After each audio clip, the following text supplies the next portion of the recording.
I was in Italy one time. We went to this restaurant that my friend told me you got to go to called La Giostra. And I walked in. So the best thing you could see when you walk into a restaurant, Billy Joel going like this. And I was like, yes. That's amazing. That's good food. It's Breaking Bread. This episode of Breaking Bread with Tom Papa is brought to you by Wild Grain. Wild Grain is the first bake from frozen subscription box for artisanal breads, pastries, and pastas. Are you ready to bring all your favorite carbs right to your doorstep? Be sure to check out Wild Grain so you can begin building your own box of I said Bach. I don't think I've ever said Bach for box. I do love Bach.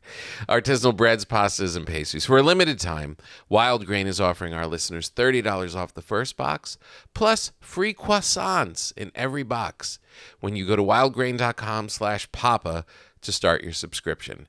You heard me, free croissants in every box and $30 off your first box when you go to wildgrain.com/papa, P-A-P-A, or just use the promo code PAPA at checkout. Nice to see you, buddy. You look good. You're in shape.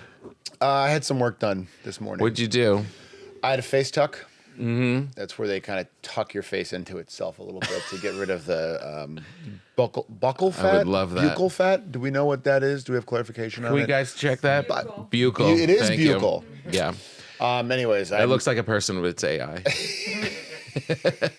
It's so much faster than everything you can use. It is. AI is wrong a lot, though. Like when you get the Google overview sometimes, you'll Google like a dumb question like, what year was True Grit made? And the AI overview is like, True Grit is, and it's wrong. It's like True Grit is an expression meaning someone who has tough metal. And you're like, it's not asking about the film. I want to show you what ChatGPT did for me.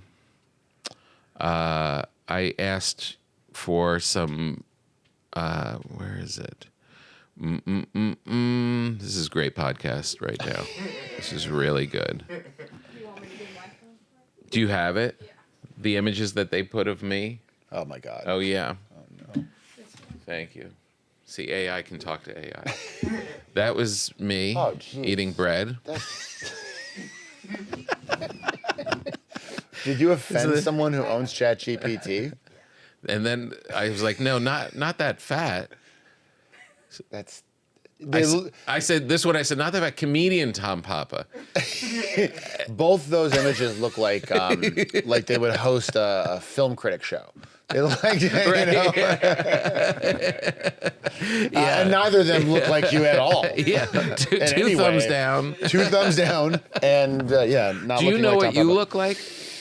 On AI? No, just in general. Like because when you just said neither of those look like you. Yeah. I was like, oh, thanks for that confirmation because I'm thinking maybe that is what I look like and I just don't see it. I definitely think I look better than I do.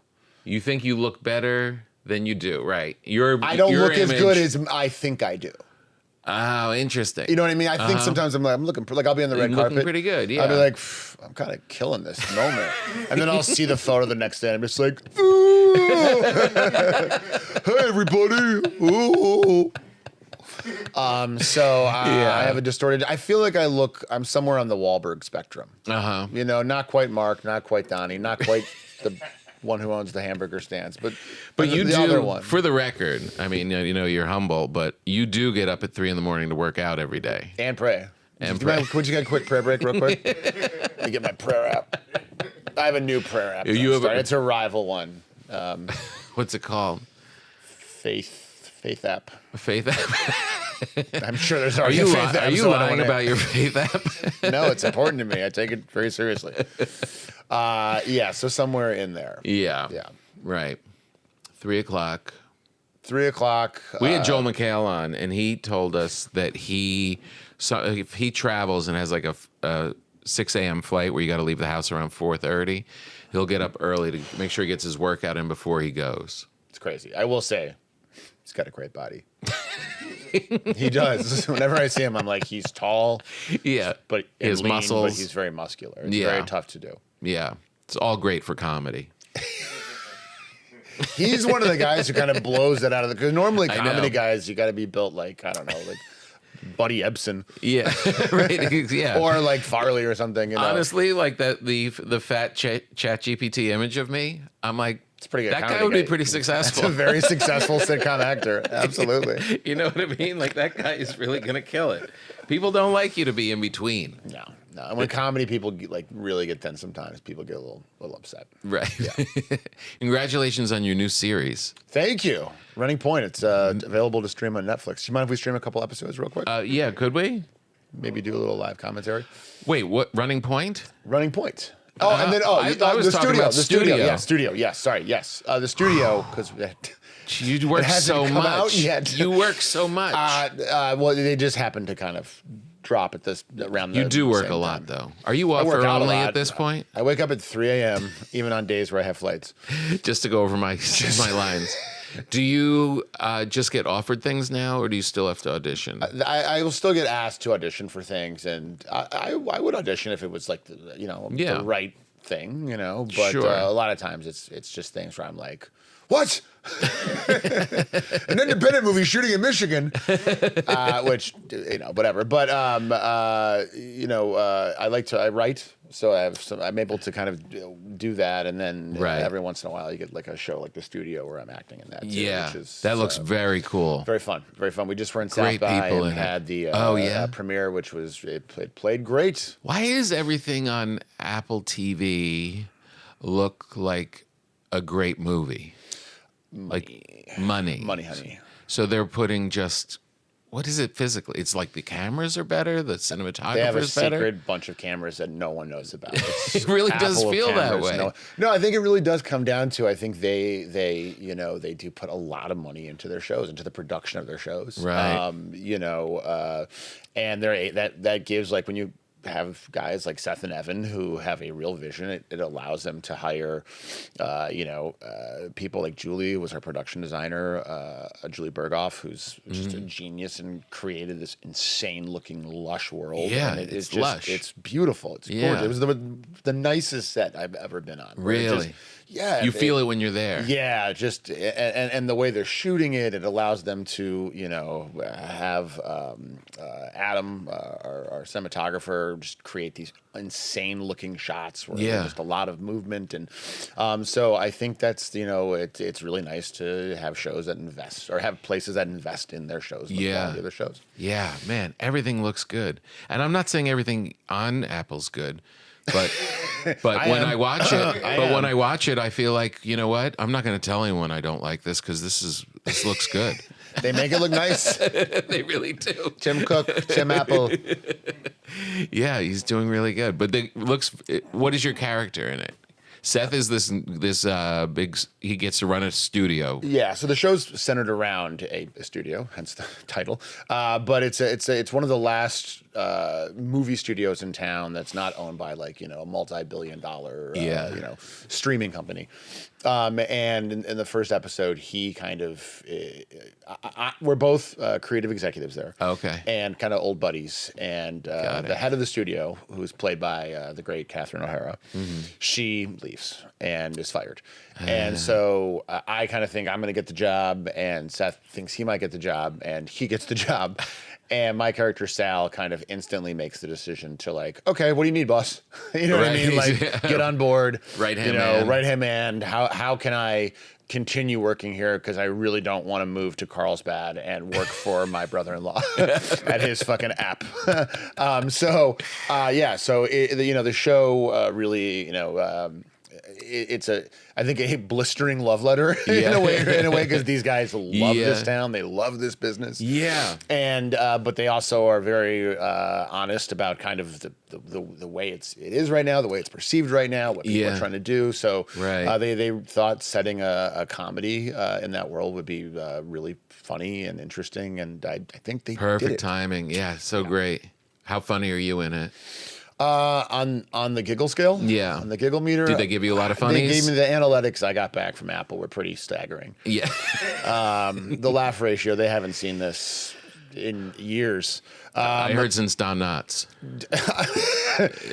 I wish I was getting Don Knotts laughs. Jesus. Could you imagine? Oh my God. So the good news is you're somewhere in between the Apple Dumpling Gang and Three's Company.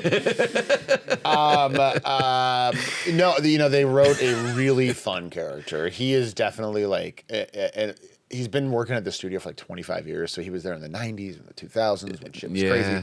And so he definitely holds on to that kind of let's party and say whatever we want attitude, and watching him kind of try to succeed in the modern world just kind of lends itself to fun. A lot of pressure cooker elements. Yeah. So and you're out there too with like Seth, who I've done movies with. What have you done with Seth? We did Neighbors together. Neighbors 2. And then over the years, we've just done we were both on Eastbound and Down. And he was on the Mindy Project. So we've been on set together. He produced Blockers. Right.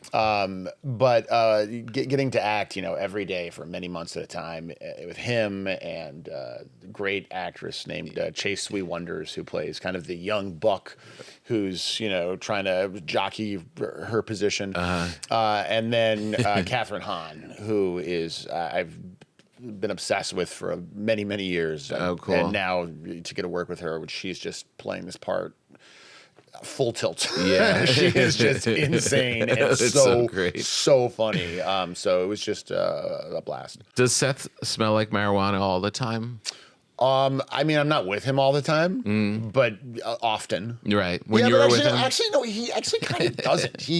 It's just he has a general essence, and it's not like Tommy Chong, you know what I mean? Yeah. But he manages to keep it all together. That's the frustrating part about watching him as a fan is that he's so funny and good, and then you watch his social media and you're like, is he high all the time? And then you think, oh, maybe I could be high all the time, and then I can't function. Right. And some people can do things in life and manage being high. And there's some people, just to be clear, it's like, let's really take a look at your job. Right. If you're a writer, you could probably, figure something out. Yeah. If you're an air traffic controller, let's just not even think about that. Yeah. Right, exactly. They are built different, and he is sui generis, and he's just a great so guy. Funny. So funny, and just a great, and just incredibly patient as a producer and a director. Like his character on the show loves classic cars, right? So he's constantly whipping all around town in like ridiculous, like a 1962 Maserati. and so a lot of times my character would be with him driving around in these cars, and because they're old cars, they're just constantly getting fucked up and stalling out. And there was one night where we were literally right by the Chateau Marmont, where traffic is stopped, and we're trying to do a 360 turn and whip into the driveway. And the car just keeps flooding, and the transpo guy, God bless him, is like, hey, this is the only one of these cars that exists. I don't know what to tell you, and I know me, and I'm a pretty patient person, and I know that after 3 takes, I'd be like, all right, we're not doing this. We're just gonna walk across the street, Right. But Seth would just be so patient, just all right, here we go again. And it was really ready yet? Yeah, I don't know if that's the Canadian in him, where he's just incredibly. He knows what he wants, and he, I think expects people to give it their best. Right. But he's not he's just not the kind of guy who's freaks out. Yeah, it's really nice. Maybe that's because of the weed. Right. Yeah, maybe. What do you think is going to happen with Hollywood?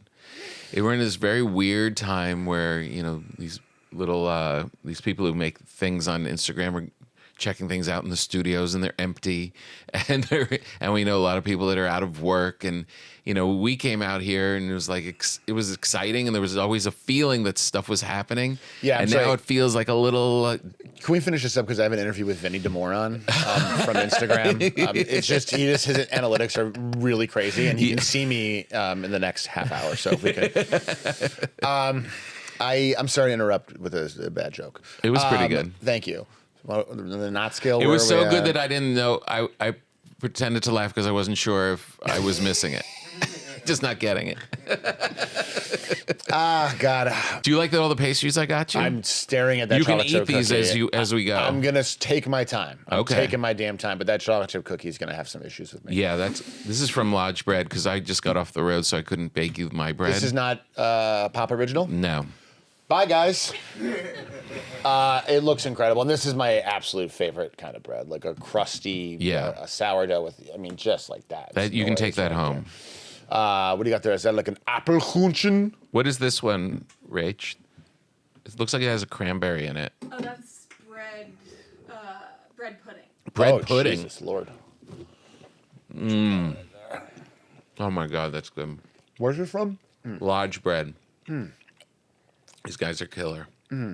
So good. I'm not even like a huge bread pudding person. It was delicious. Make it into something solid and delicious. How about that bread pudding? Did you ever watch the show Chopped? Mm-hmm. I love Chopped. I love that like so many times. They're like, this is a bread pudding I win. It's like they have to make something fast. So many bread puddings. But what is your vibe on LA for real? On LA, You love I'm it here? bullish on LA. I'm bullish on LA. I do love LA. I've been here a long time. I'm from Chicago. I've been out here, God, almost 25 years. I've seen it change a lot. I love Hollywood. I love show business. I think it's cool that we live in a town that is centered around an industry that is centered around art. Yeah. It's a really cool thing. Obviously I have a lot of friends here, not just actors and writers, but crew members for so long. So I do love showbiz. I think the nature of entertainment, like you said, is changing so much. I do believe in ebb and flows to a certain extent. Like I do believe things come in waves. Like a couple years ago, they were like, "Oh, movies are dead because of COVID," and then you had Barbie and Oppenheimer come out, and everyone went to the theaters and saw Maverick, and so like you had a resurgence. Yeah. And I am a believer that it really does kind of take like just a couple great movies, a couple great shows to get people really excited. But I do think.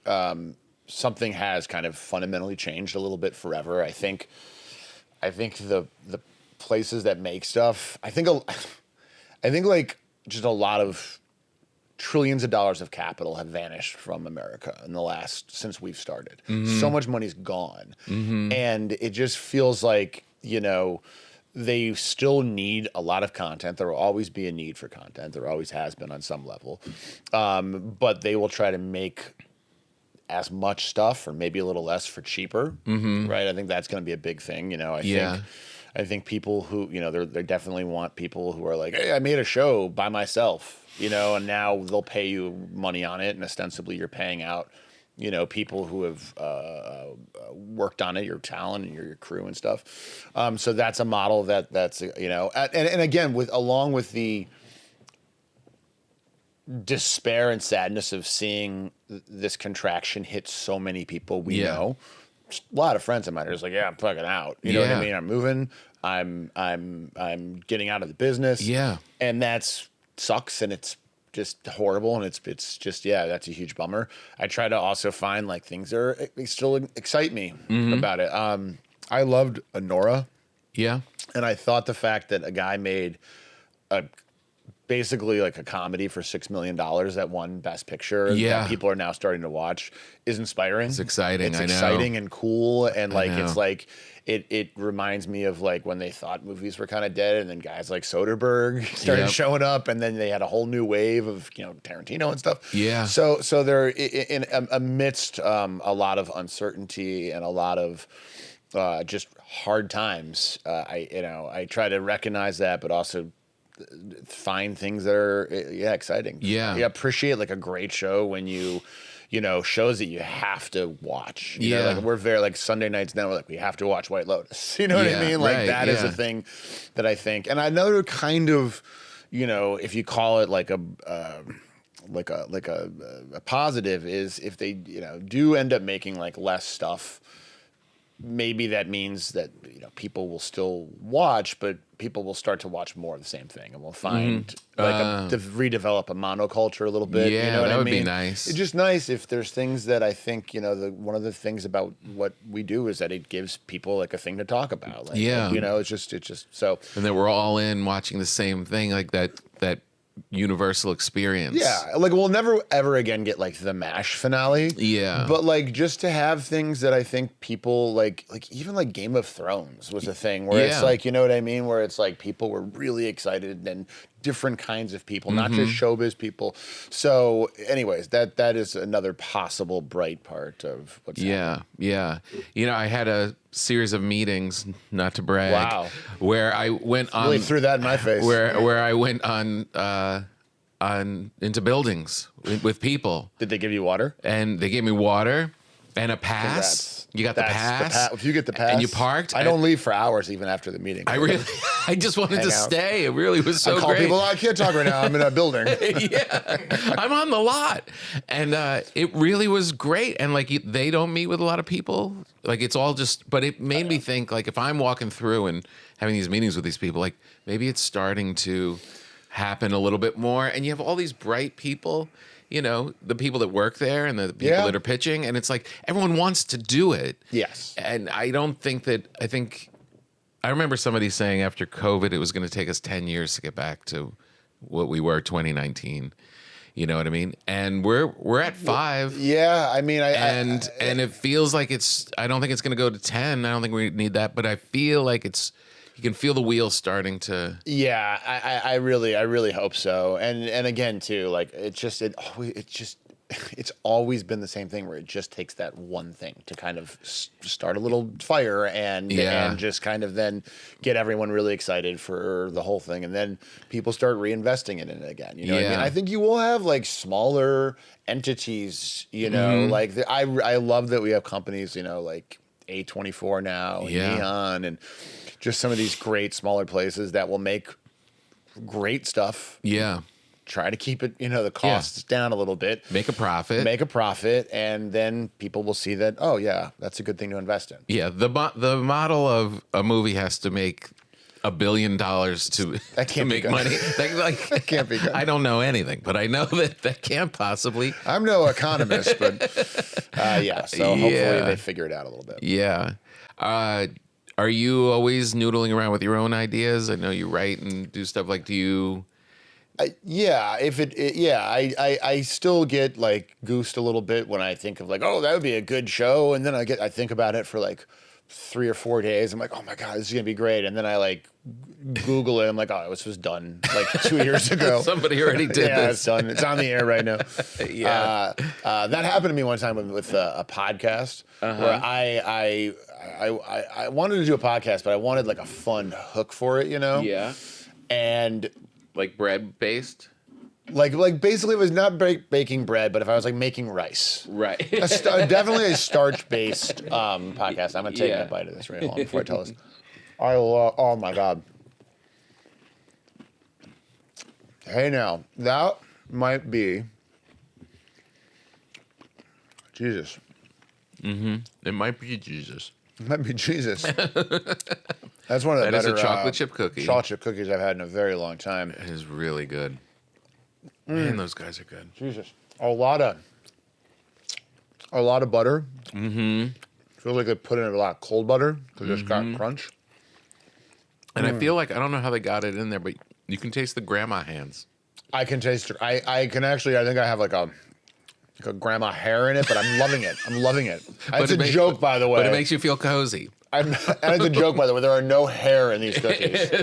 I'm not messing with this beauty. Oh, it's so nice. But we were on vacation when we were in Long Island. I was like, was sitting out there on Long Island Sound. I was drinking beer and like hitting a one hitter, and I was like listening to Billy Joel. And I was like, oh my god, what if I did a podcast called "We Didn't Start the Fire," where each episode is one of the things from the song, and I get an expert on that thing, and then like a funny friend. So like, yeah, if it was like, what's the first one? Red China?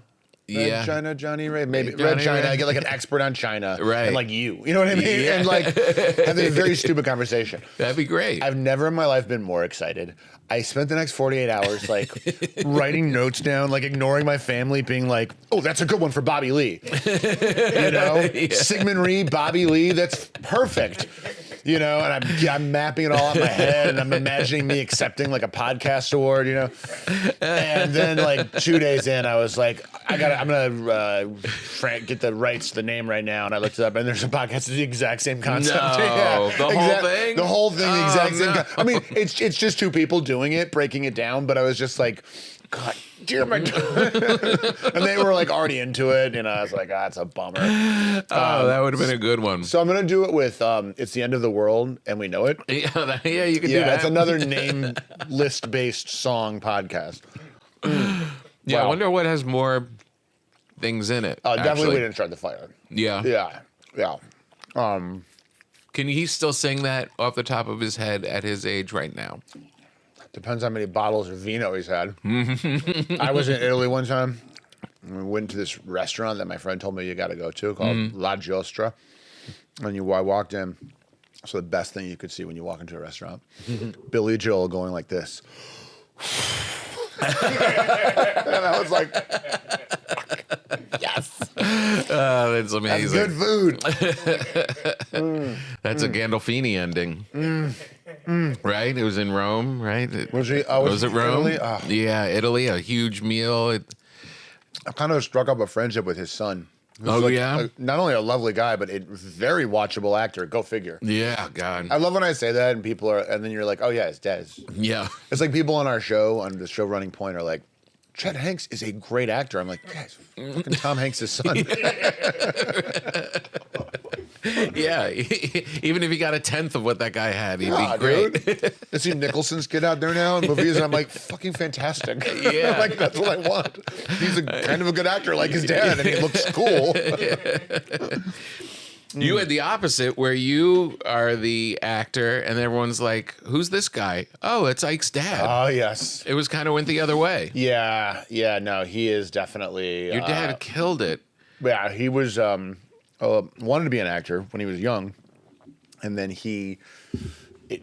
after a couple of years was like, it's taking too long, and he really wanted to like get married or start having a family and stuff, so he went to law school, and then he became a lawyer for decades. He was a litigator for like 35 years in Chicago, but he loved acting still, and he, you know, at our school when they would do like the little play around Purim, him and my friend's mom would come out and write all the skits. You know, That's so great. They did to the tune of "Putting on the Ritz," "Going to the Schwitz."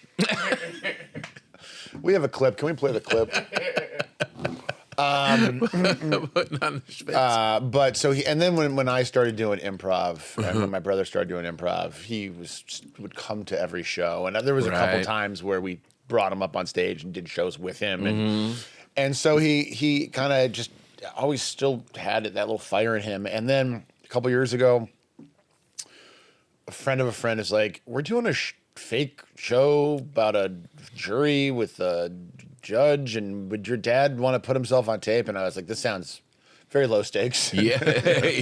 Sure, yeah, whatever. Yeah. And so my brother and I put him on tape, and he did a little thing that he had written, and John and I were like, he wrote it himself for the audition. Yeah, because it was just, I can't remember what it was, but it was just like, I think it was like improvised. It was very like improvised, and he just had a little spiel that he had written. And my brother and I remember distinctly looking at each other, being like, gave you a nice read. Yeah. And so we sent it in, and then like the next day, a friend of mine, a guy named Dave Bernad, who's like a real producer, produces like White Lotus and stuff, texted me and is like, I'm producing this show, and I'm going to cast your dad on the show because he's great.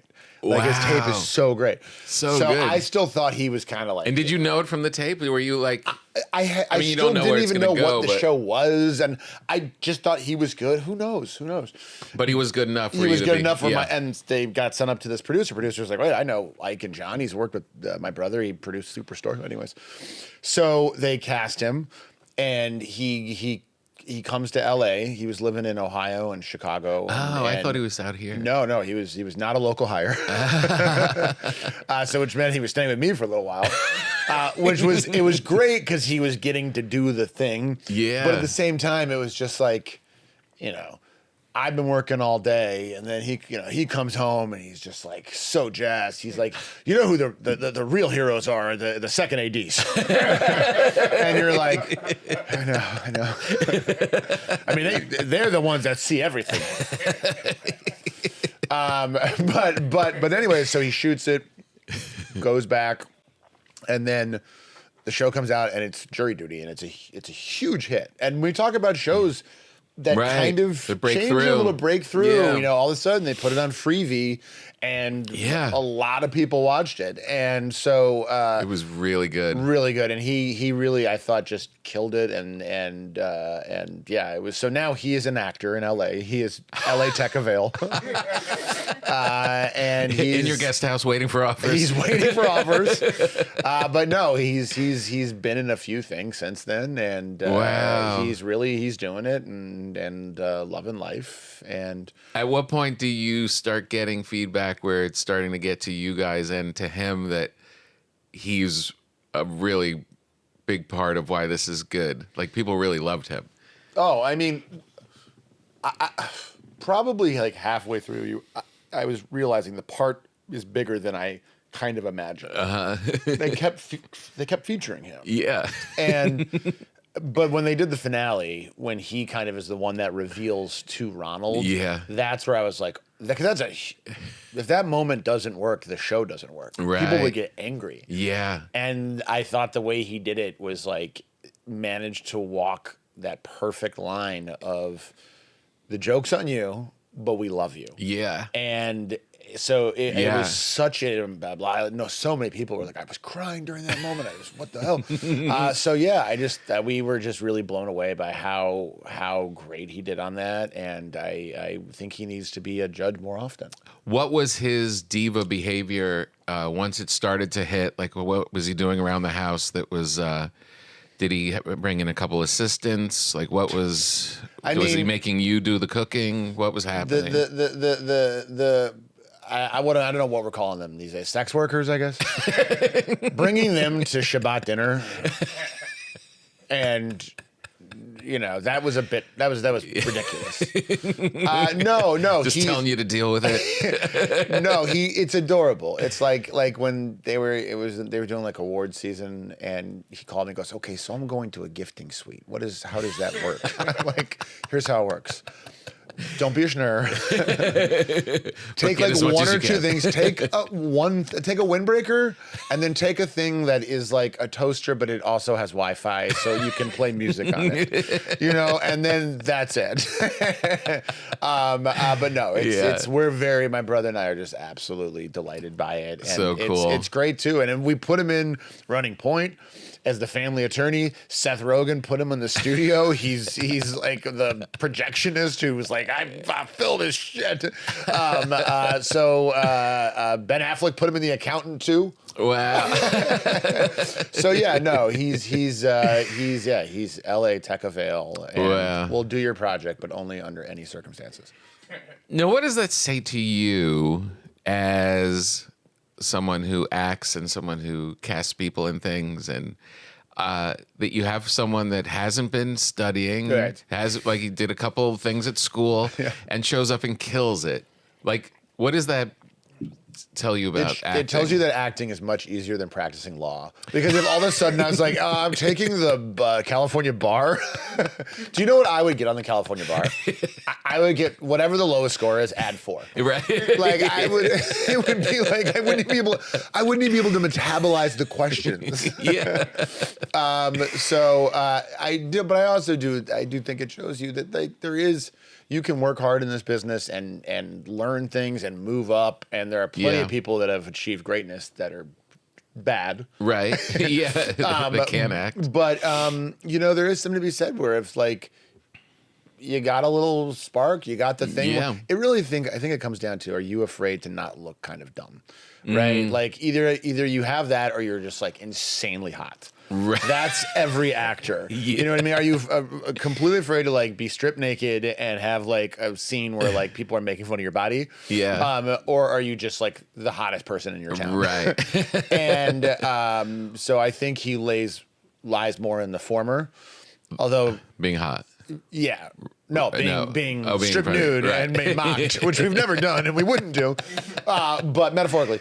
But yeah, so I think he has more of that, which even while having very little experience can walk into a film set or a TV show set and just be completely at ease and nail his lines and then go home and tell my mom about it until she puts her hand on the stove.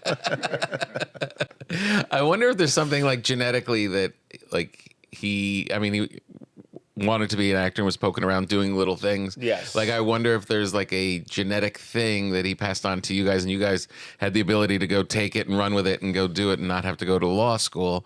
Maybe you know what I mean? Maybe like, his father had it and then gave it up when he was in a foxhole watching his friends get blown apart by German artillery and was like, I'm not going to do that shit. And his father might have had it, but the Cossacks beat it out of him. Right. It needed until you got to the cushy area of Chicago. But maybe I mean, safety. It does have to be a little genetic. It does. Like if you're good at something, then you do that, and it's in you, and that love. It also has to do with a lot of like, because he wanted to be an actor, he loved movies. We were a TV house. Yeah. Like he would be like, did you finish your homework? And I would lie and be like, yeah. I'd be like, okay, you can watch Hill Street Blues with me. You know what I mean? Like, so like they really also loved, like they took me to like foreign films. Like they took me to theater. Like really every weekend they would let me watch SNL. So they were really like great with that. I really do think that's an important thing when you talk about like our business. Yeah. Like it aggravates the fuck out of me when we have friends in our business who are like, yeah, my kid, all he likes is Mr. Beast. And I'm like, that's your fucking fault. It is your fault. Like you got to make them watch your shit. I know. You have to, from a young age, indoctrinate them into watching things that like people spent time on that tell really great stories. Yeah. As opposed to, we're going to bury 100 people underground alive. Whoever can chew their way out of their dying friends will get $100,000 healthcare token. Not a bad story. It's actually pretty good. It's actually pretty can good. We finish this up? I'm doing that today. Wish me luck. But no, I really do think it is important, to like show you. Like I watched things that my parents loved. They loved The Godfather, so they let me watch The Godfather. They loved Woody Allen movies, so I would watch Woody Allen movies. So like they do, imbue you with like a sense of taste. You know what I mean? So it's, I don't know. That's one way we can kind of. I blew it with one of them.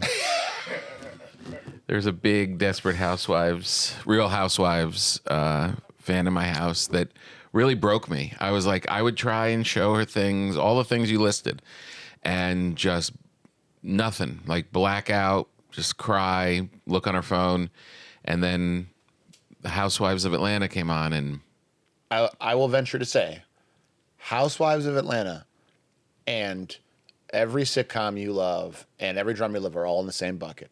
They are things on a network, whether it's a reality thing, whether it's as like it is. That to me is like, I'm fine with that. You're okay with that? Where I lose it is like where it's like YouTube. I'm just gonna watch a racist kid stream video games. You know what I mean? Like that's where I'm like, that is bullshit. Right. So as long as there was an editor involved and storytelling. Give me an editor. Give me some kind of an editor. Right. Give me it's on TV. Even if it's not on TV, it's on TV. It's part of the ecosystem that we are a part of. You know what I mean? Right. Yeah. And so that one, I just to me, when it's just only online content, I'm just like, that's where I'm just kind of like, I understand its importance. There are streamers that I love, that I love to watch, but I don't want to build my own coffin. Yeah. Yeah.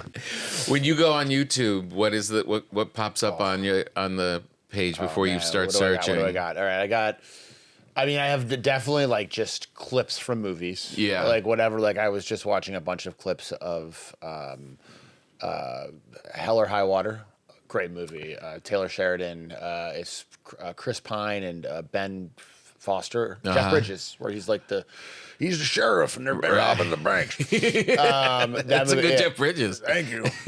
Another bite of this cookie here. That was almost Sam Elliott. Sam Elliott. I love.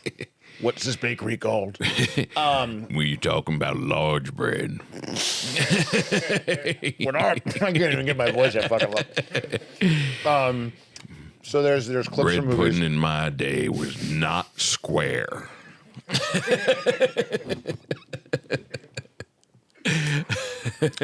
could do that for a long time.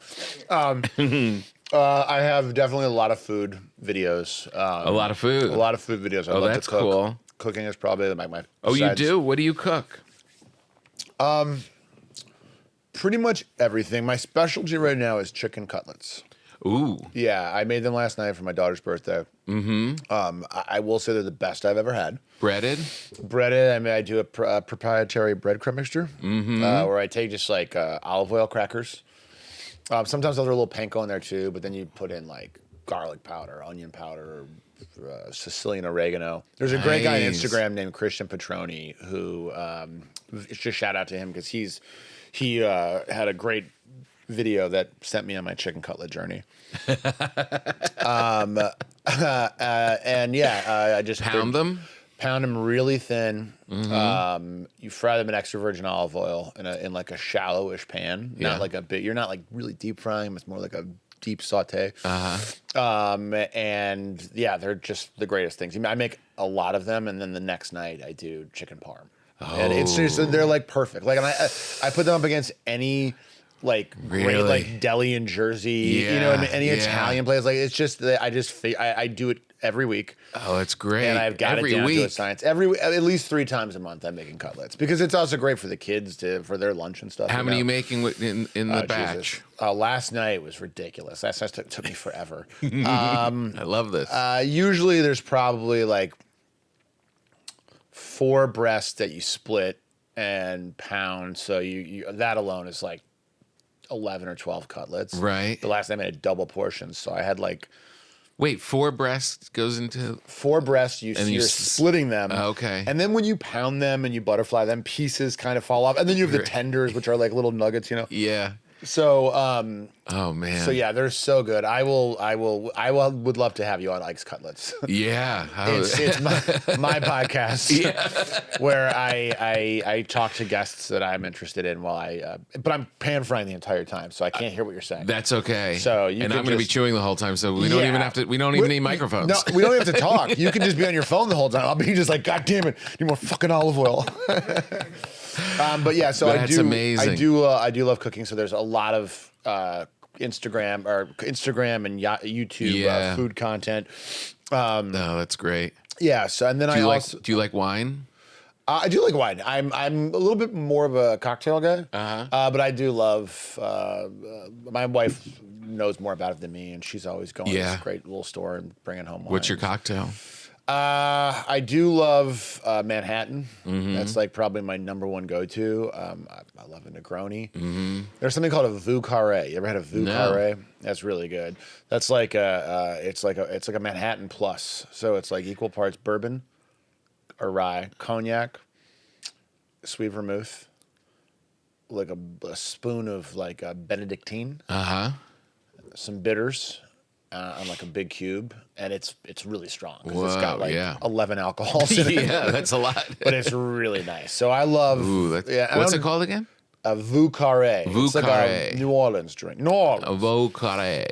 But I just read every time I read an article about alcohol, it's like they're like, 2 drinks will kill you. So I'm like, I know they're really coming after alcohol these days. Remember in the 80s when the doctors were like, you should have 2 martinis a day. Yeah, that's good for you. Now they're just even a couple years ago, my doctor said to me, he goes, as long as you keep it clear.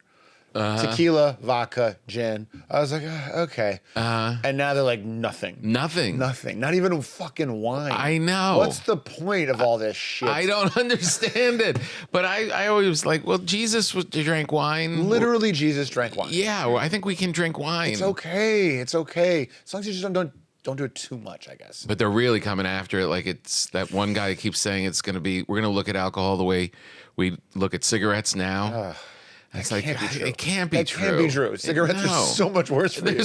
Yeah, it's instant cancer. God damn it. Anyways, I'm still going to have like a drink or two on the weekend or a couple glasses of wine. I don't care. Yeah, come on now. Come on. It's ridiculous. Yeah. I'll have more of this cookie too, if you don't mind. Yeah. So good. Well, sugar's bad for you? That's what they're going to say next. Chocolate and flour and butter bed. Oh. I love that you cook a lot. Who was the cook? Where did you... Mom? Mom was the cook. Okay.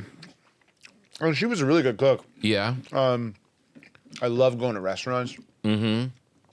We were not rich, but every once in a while we go to like a not a fancy restaurant, but just like a good French restaurant, you know. Oh yeah. And I loved that. I still to this day like going to like a restaurant and having like a drink. It's like my favorite thing to do. Yeah. But when I went to when I moved out and I was doing like the improv scene in Chicago, actually then I didn't cook. I was eating just fast food.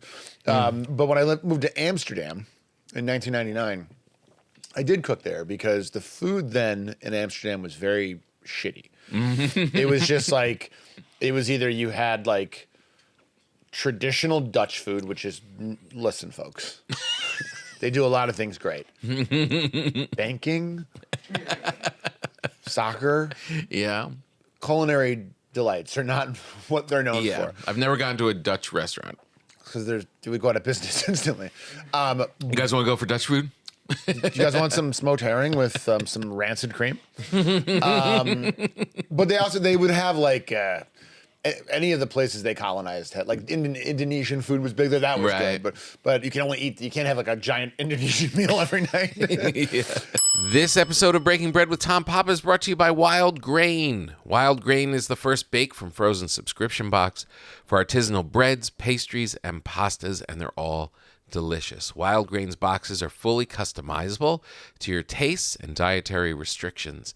In addition to their classic variety box, they also recently launched a new gluten-free box and a plant-based box that is 100% vegan.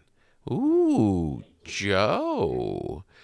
I tell you, I ate vegan for 3 weeks. 3 weeks. Wow. Didn't lose 1 pound. Not 1 pound. So much suffering. So much saying no. So many weird looks from people. Not 1 pound. So I think I'm going to go the opposite. I think I'm going to eat all meat. Except when I'm eating from Wild Grain. Wild Grain, I keep them. And you know what? I think the Wild Grain, you were so generous and you sent me a bunch of stuff. And it's nice to know if I'm going to make a dinner that there's great bread in my freezer. And in 25 minutes from frozen, you just have this great bread. And also cookies, pastas, all this stuff. I'm running low. I've gone through it. And I'm running low. And I don't think I should have to pay, do I? Well, you have a promo code you could use. Oh, yeah, I could use my promo code. That's true. Are you ready to bring all your favorite carbs to your doorstep? Be sure to check out Wild Grain so you can build your own box of artisanal breads, pastas, and pastries. For a limited time, Wild Grain is offering our listeners $30 off your first box plus free croissants in every box when you go to wildgrain.com/papa, P-A-P-A, to start your subscription.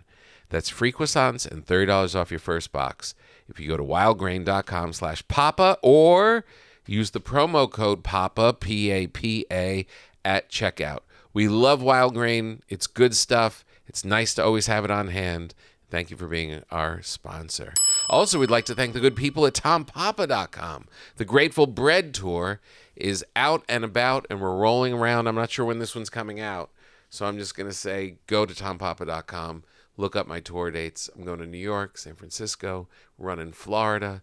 We have a run going on in Atlanta, Clearwater, bunch of dates all over the country. And we're also releasing the fall dates, a whole new A lot of people were like, what about New England? Boo. Why don't you ever come to Boston? Boo. Hold your horses. The second half of the year is coming out like in 2 weeks. And guess what? You're on it. So go to tompapa.com. Thank you. We'd also like to thank the good people at Trade Coffee. Who doesn't love coffee? Come on. Sometimes, honestly, when I'm on the road, my opening act will be like, should we go out and get something to eat after the show? Like, the show will be over like around 10 when we're done. And I say no, sometimes quietly in my head. I don't tell them why. I say, no, I don't want to go out. I want to go, I'm going to turn in early. What I'm thinking is, this is really true. I'm thinking is, the sooner I get to bed, the closer I am to having more coffee. You know what I mean? Like I can wake up and have like a fresh, total blank slate of now it's coffee time. I haven't had 1 cup of coffee yet, and then you can just go. I wonder if Trade Coffee knows this is why they're advertising on our program. I love. What I do at home is I do I get the beans whole, which I get from Trade Coffee, and you grind them, and I put them in a pour over, just a pour over situation where I heat up my little kettle, and then I do 1 cup of this great coffee. And I'm telling you, from the different coffees that you get, just opening the bag is one experience. Grinding it and smelling that, experience number 2. Then the pour over, when you first put the water on it, and it's called a bloom, you smell that first coffee, like the steam coming off. That's the 3rd one, and then drinking 25 cups. I lump that into into one. And the cool thing is, if you're like me, you don't get to always know what's good out there. I have a couple brands that I would like that I get at the supermarket, but there's so much great coffee now. This is like the heyday of coffee. Trade Coffee introduces you to coffees from all around the world. They are the #1 coffee destination, bringing you fresh coffee from over 50 of the country's top roasters. You just take their quiz, and under a minute, they'll match you with your perfect coffee. And if the first bag isn't right, Trade will replace it for free. Trade's prices are on par with grocery store brands, but the quality is next level. Plus, you're supporting local roasters, which is very true. Like these small people who couldn't distribute in a big way are able to reach my house because of Trade Coffee. Right now, Trade is exclusively offering our listeners 50% off your 1-month trial at drinktrade.com/papa. That's drinktrade, TRADE.com/papa for 50% off your 1-month trial. drinktrade.com/papa. You will enjoy it. It's when you're like, why wouldn't you do it? Like 1-month trial. You're not going to do 1-month trial. You're going to do it. If you love coffee, you're just going to do it over and over and over again. It's exciting. And then the little box comes and you're like, who's here? Then you open up and there's a bright orange and it's got a little VW microbus on it. It comes from like someplace down south. And you're like, yum, yum, yum, yum, yum, yum, yum. Thank you to Trade Coffee. We do a thing on this program called An Uncomfortable Moment, as if the rest hasn't been. There's just been one long uncomfortable moment. I know. I am very deeply uncomfortable. In fact, I can't sign off on this, guys. Well, people have a lot of. We never have had anyone sign off. Well, you're still not going to, because this is just not going to work for me. Well, sorry to do this, but the cameras are on. And, what? Well, I thought this was a test run. Look, you've had this great career, and you do lots of amazing things, and you've met amazing people. And you're, I don't think that you would think that somebody who had an idea for you as a friend, you would entertain it. Yes. Right? Because it's like, that's how we all work. Yeah, and friends put each other in things and do certain things. And 100%. When I said I had a couple meetings last week and went into these buildings. Yes. I just want to be honest with you, and if this is uncomfortable, it's uncomfortable, but this is what I was pitching. This is you and me in a new comedy. Yep. I was going to ask you if you'd be cool with me pitching you and me in a buddy comedy, but yes. First of all, But you're in these meetings and you just got to pitch something. so just so I know all the deets, did you already pitch it? Yeah. You already pitched me with it? Yeah. Okay. And I just said so you I'm were. clear, I said we had you. Is this the Rush Hour poster with our faces on it? Possibly. I mean, I'm Chris Tucker right now. It looks like, and you look, or I'm Jackie Chan. It looks like. No, and you're Chris Tucker. Everything. Everything feeds off everything. Who the year's funniest action comedy? That's in quotes. Who said that? Rachel. Is it really the funniest? True, yeah. All right, listen. This is a little awkward. Okay. Because normally I really do go through UTA and my manager. And That's stuff. great. I'm with UTA too. Oh, that is actually good. So this is awkward. Why? I'm in. Oh. I am in. But the next time I need to be we need to go through the proper channels. But I will say the only reason I'm in is because this poster has blown me away so much. I'm imagining the movie. Like at one point, you should turn to me and just be like, "Do you understand the words that are coming out of my mouth?" So I am in, but if this is successful with the sequel, we have to go through because I'm on the spot now. No, I don't appreciate being on the spot. No, I totally get it. But I knew you'd be cool with it, and I just felt like I wouldn't do that. It's a big risk With anybody. Yeah, no. But I'll tell you this who though. wouldn't you do this with? We haven't gotten a no. I haven't gotten a no yet. You've done this with other people, so what do you have a whole slate? No. I mean, with my meetings when I pitched it. All the people like it. Nobody has said. Well, I got to flat tell you, out. that actually is pretty nice to hear. And someone's like, "Hey, we've been pitching a bad thing for you," and you're like, "God damn it!" They're like, "They like it." Oh, really? Oh no, I think that's great. I'm in. Yeah. That was not uncomfortable. Don't you hate when you have things when you never get a no, but you never get a yes? It really just becomes, well, I guess it's been 6 never months. Talk again? Yeah, They say bad news travels slow. In LA, bad news doesn't travel. No. They just will be like, the executives are like, maybe they'll die. Yeah. And we'll never have to call them and say formally, we're moving on. Well, they have Maybe to the say, earthquake will hit. Yeah, they have to say no so often. They probably just got tired of it, and they're like, we're just not going to go through that anymore. You have nothing to gain. And I literally have made the call once. One time my partner was probably 4 or 5 years ago. Yeah. But we had hired to write something and we turned the final draft in and we just were not hearing back. Yeah. And finally, I called my manager and I was like, listen, I need to know what's going on. This is insane. It's offensive, quite frankly. I want an answer from them and I want it by the end of the week. And he texted me 7 minutes later and said, they're passing. And I was like, shouldn't have said anything. Because then you can for years be like, oh, yeah, I have something in development at Canon Studios. Yeah, but you get impatient and you're like, I want to know. But if it was good news, they would have told you. They would have told you. Because the good news, they can't wait. They're so excited. Yeah. They're so happy. It's good news after the 20 consecutive phone calls of shit news. They got something great to tell you. Yeah. They tell you right away. There's nothing better when you get the phone call and it's you get a call from your agent and then the other agent and your manager. Oh, yeah. They all want to be on the call. And they're making small talk. Oh, hold on, we're holding for Jules. And you're like, okay. And like, so what it's else? a good one. How great was Conan at the Oscars? You're like, great, what's going on? Yeah, it's so funny. Yeah, I love them. They're good. You make cutlets. I make cutlets. I make, the thing I make best is potatoes, roasted potatoes. Roasted potatoes. The best roasted potatoes you've ever had. How is it? The little bag with the little ones? No, it's russet potatoes. Okay.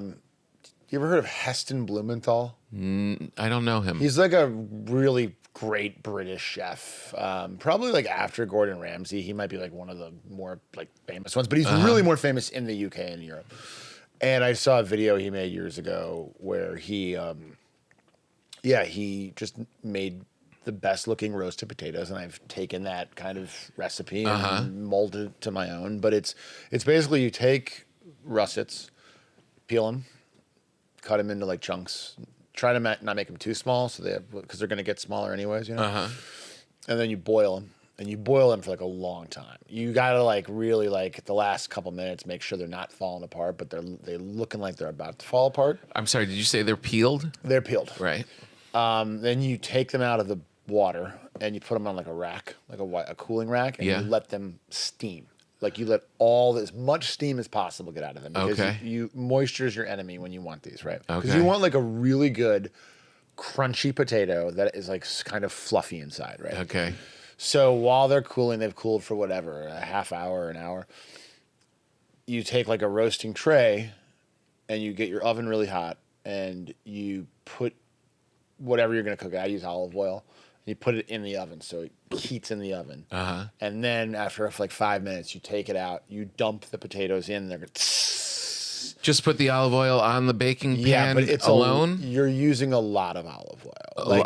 Because it's like a You want them hot before they hit. You want them hot before they hit, and it's also like if it's not like a low fat recipe. But the thing is, it is olive oil. Right. You can use whatever, like lard. Lard, or like around Christmas, I'll put in some like beef tallow, so because it just kind of has like a meaty taste, with like a meaty roast. You ever use whale blubber? I love whale blubber. Right. I've run out though, so I have to stop at my whale guy. But he's on Ventura, so it's actually he's in the whale district. Olive oil, and then you put them in there, and then every like 20 minutes, turn them for like 75 minutes, a long time. Wow. At a hot oven. But you keep turning. The last 10 minutes, throw in like a bunch of garlic or rosemary or stuff, not beforehand because it'll burn. But they will come out and they will be like when you bite in, it smells like biting into like glass. Like it's just like crunchy, falls apart. They are like my favorite thing. I think I will lay in bed and think about them. Yeah. When I'm running on a treadmill, I'm just like, I'm gonna have so many potatoes tonight. They sound amazing. They're really good. They're really good. So is the olive oil kind of frying in the? It's like when they go in, they're sizzling. Yeah. So it is, but you can fry in olive oil. It's a myth that you can't. Yeah. As long as you keep the temperature not too high. Like I think probably like 375, maybe 400, a little more. But yeah, it's. So it's not a splatter fest though.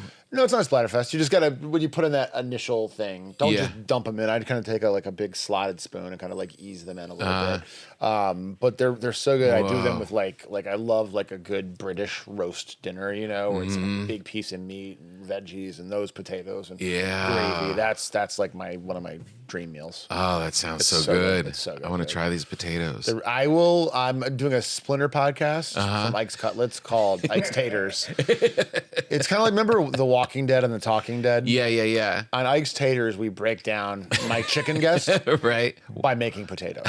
That sounds perfect. Yeah, it's we'll do them on different days, so you're not dying. So you don't have a heart attack. Oh, those sound amazing. They're so good. It's good. Really Cooking is like, I always tell people like, it's not that hard. It's not. It really isn't. You have to just have a little bit of patience, but every time you do it, it gets faster and faster. Yeah. It is. If you can learn how to cook, it's delicious. Yeah. It's so much cheaper than a restaurant. I know. It's so much healthier than a restaurant. And again, I love going to restaurants. Constantly my favorite. But I think like a lot of times, like when I was younger, I'd just be like, I'll just get Chipotle. Yeah. And it's like, oh man, you can make a burrito bowl that is like so much better for like half the money. You can make like 5 of them.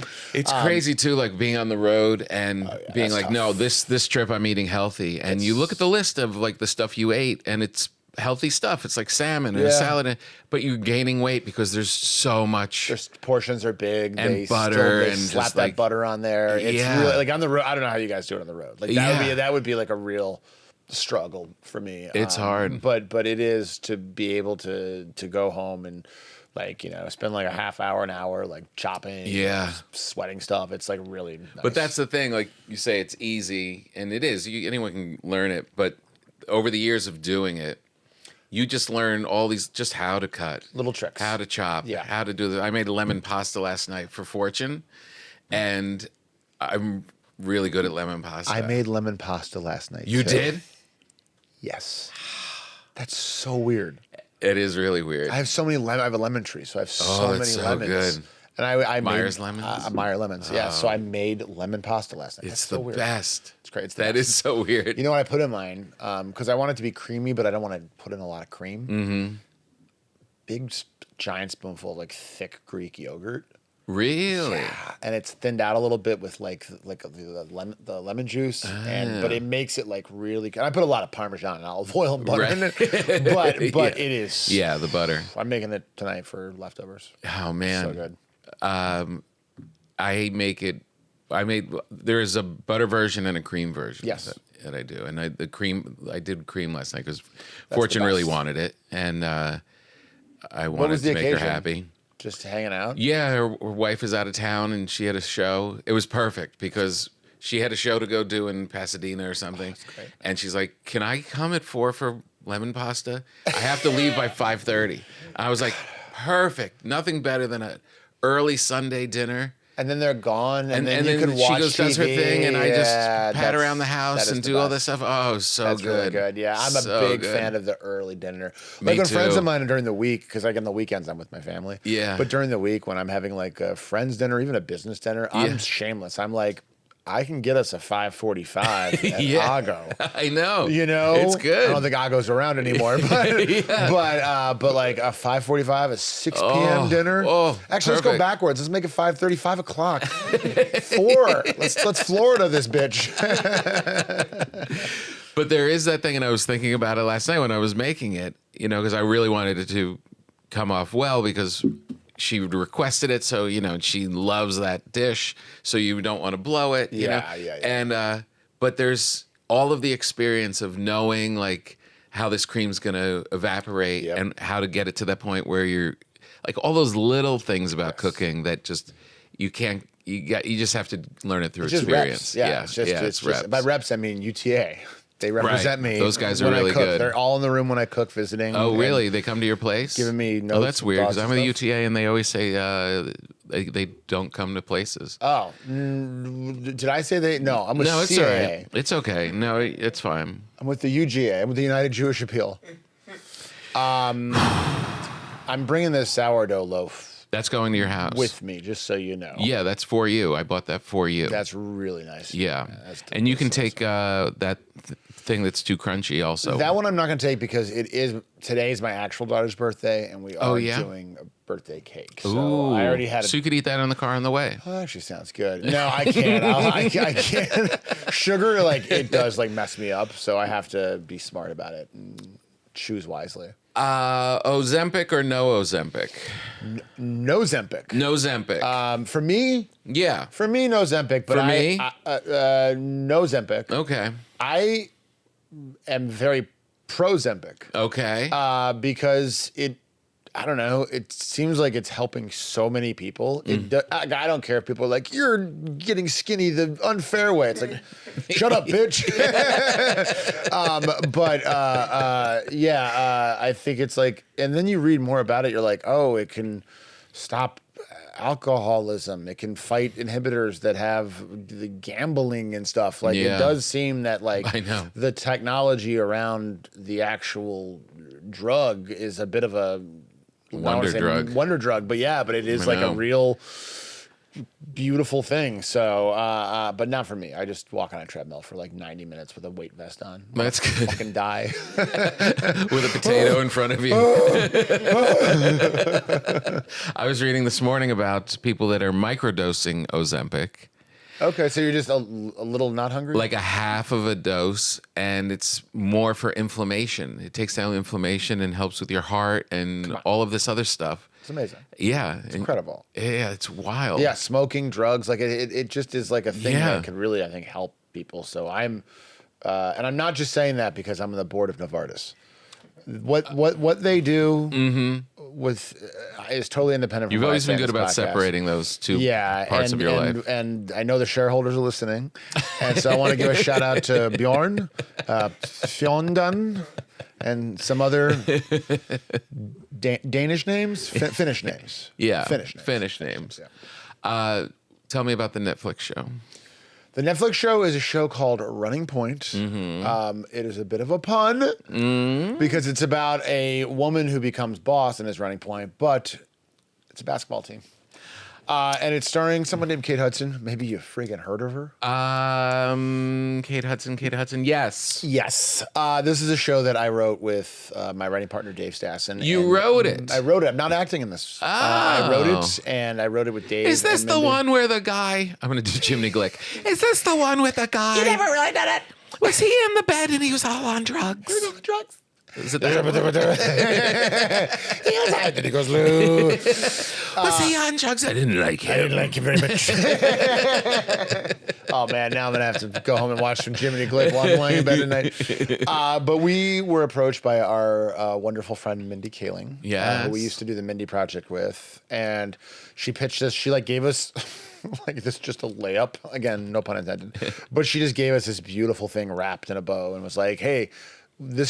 I think we could do a show that is like a lightly fictionalized version of Jeannie Buss's life, the owner of the LA Lakers. And Dave and I are huge basketball fans. We're obsessed with Mindy. Yeah. Writing with her is some of our probably our favorite thing to do. Yeah. And it had been a minute since we worked with her. So we were so excited. Oh, that's great. And we broke it, and then we wrote them with some great folks. And then, as we were kind of writing it, we had our dream list of who can play this part. And Kate Hudson's the top of that list. Yeah. But it was just a fait accompli. It's it's Kate Hudson. Right. If she's it's when not you just pick the perfect thing. Yeah, it's not going to happen. And God bless her agents read it. And said, we really want her to read this. And then she read it. And Kate Hudson is very funny. Yeah. Has a very good sense of humor. And loves kind of dumb shit. You know what I mean? She likes that. She's in on the joke. Yeah, she's in on the joke. And so she really connected with it. And we spent, we talked to her and she's like, I'm in. And then it became very real. Yeah. Because I'm a believer of a TV show or movie could go away at any second. You never know why. Once Kate Hudson's in it, it will not go away. Because people are like, I love her. Yeah. I want to see her. So you're right. We surrounded her with a really, just an amazing group. It's a family company, family business. And so she has these brothers who are kind of, we're her boss, and now she's superior to them. And Justin Theroux, Drew Tarver, Scott MacArthur just killed it. Brenda Song, Max Greenfield, Jay Ellis, a ridiculous cast. And it sounds like when you describe it, it's something that you would, if you just heard about this project, it sounds like something you would be in. Yeah, I would. Luckily, we just got picked up for season 2, so that could be a very, very fun little addition. Yeah. But then if I'm bad, and then my partner has to fire me, he's like, "Listen, man, you're a bad actor." That would be pretty tough. If Mindy was like, "Hey, you're a shitty actor. What happened?" Yeah, that would be very embarrassing. You're really off your game. But it premiered on Netflix, and it's done really great. I've never been a part of something where more people have reached out and been like, so great. Hey, I watched the show, I watched all of them. Oh man. Some people will text me hey, I watched it all on a Saturday. Wow. And I was just so blown away by that because I've had that feeling before. Yeah. I want to see more. So response has been amazing. We're so excited to come back and do season 2, and it's just it's a nice group of folks over there. So when you get picked up pretty early for the next season, which they don't make you sweat it and go through all of that, nice. And what a dream. I would think that the only thing that that makes it difficult when that happens is knowing that, not that there won't be time for our project, right? But how are you going to balance Tom and Ike thing while you have this thing going? I have a carve out. Okay. I was planning on doing a movie with Quentin Tarantino. He's going to put me in his new movie. It is it's kind of like a fictionalized version of the Night Stalker killings. Mm-hmm. And I was starring Nazis, and I was going to play the main guy. So I have that time carved out already. Oh. But after seeing that poster, I think I'm gonna, and the car ride home, I'm going to have to call QT and tell him that find yourself another DA because I'm out. And again, I apologize for not like giving you the warning and putting you in this position where you have to fire him, but things happen for a reason. That's the way You're I always lucky feel. the poster's that great. That's what I'll say. Because it blew my ass away. Yeah. And you saw what Rachel said about it. She said what did you say? It's the funniest buddy cop movie you'll see this year? Yep. Yeah. I mean, how can you argue with that? I know. There's so many that they're making that. You know what? I'm going to text you the poster that you can share with Quentin, and that he'll get it. He'll get it. He'll get it. You know, man, I was fucking furious, but now what? I see it. I see it. I want to direct it. Before you go, Yes. both of these recipes have really piqued my interest. Okay. The way you do your cutlets. Yep. And the roasted potatoes. Yes. Can you throw in one more recipe? Yes. From the Ike cookbook? Yeah. Yes, for sure. Let me think of something that I love to make. Does your wife cook too, or is it? She bakes. She's the very, baker. very, very good baker. Got it. Okay, I make. I love Mexican food. I love it. It's another one of the many reasons I love living in LA. It's like the greatest Mexican food The best. in America. It's so good. And whenever I go to like a sit-down Mexican restaurant, I judge a sit-down Mexican restaurant by their Chile Colorado, which is what we used to call back in the day Chile con carne. Okay. Which is braised beef in like a red chili sauce. And I love it. It's my favorite thing. So I was like, I want to make this. Yeah. So there's a great guy I follow on Instagram named Arnie Tex, who is I think he's in Austin or Texas somewhere, and he's just a great Mexican American chef who just has great shit. And I started toying with it, and it probably is the best thing I make now, just because the cutlets are great, but at the end of the day, they are chicken cutlets. Right. The roasted potatoes are roasted potatoes. This is like a sauce that has like a crazy depth of flavor, and it's got layers. And I do the whole thing, man. I'll make I'll get a bunch of different dried chilies. I'll get Guajillo and New Mexico, California, Del Bowl. And you boil them with onions and stock, and you make that like great chili puree sauce, Yeah. And you got to strain that. That's a very important thing. Yeah. And then you just get like ground, like good quality ground chuck, like stew meat, Yeah. And you cube it up, and you sear that all off, so you get a nice color on it, and then you just put it in a pot, or you can even put it in a slow cooker, and a little bit of onions, a little bit of garlic, that chili sauce, a bunch of beef stock, some bay leaves, some Mexican oregano, all the fixins. Jeez. And you just let it cook for hours, and then you just have like it's like Mexican beef bourguignon. Wow. So it's got like spice to it. So good. And I make that with like homemade pinto beans and like homemade Mexican rice, and it's it's the great. It is like sounds amazing. On a Sunday, like if people are gonna come over to watch like a football game, like I'll make that the day before. Oh, it's nice. It's really it's like I gave it to a friend of mine. I can't remember if it was that or my pozole. I gave it to my friend Kayla, and she brought it home and had some with her mom. And she said the next day. My mom said, "I don't believe a white man made this." Oh, and it was praise. One of the most praise. proud moments of my life. Oh, that is amazing. Oh, that's so good. It's good stuff. We're lucky. I wrote down a phrase because I had it during my radio show, and I was like, oh, this is a funny phrase that I could use in a joke at some point. And I haven't found a place for it. I might, but I think you could use it for your recipe. Beef squeezins. Beef squeezins. Beef Yes. squeezins. They call it the frond, but I like beef squeezins a lot more. Oh yeah, and the best part here is the beef squeezins. It's good, right? It's really good. Beef squeezins, and it can mean so many things. Yeah. Oh, this was great. Thank you for coming by. God, this was really great. This was definitely the most fun I've had today. Yeah, and what today? Oh, okay. We're gonna wrap the bread up for you and bring it to your family. I don't want to just drive home holding a low. Yeah, no, I bread. get it. Yeah, yeah. Walk in the door. Daddy's home. Oh, children, hola, papa. He's home.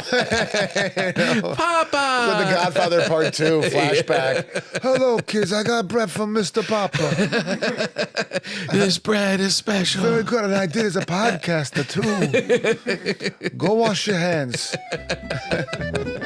Thanks. Hey, man, You're the best. You're the best. Thank you so much. We got it, kids.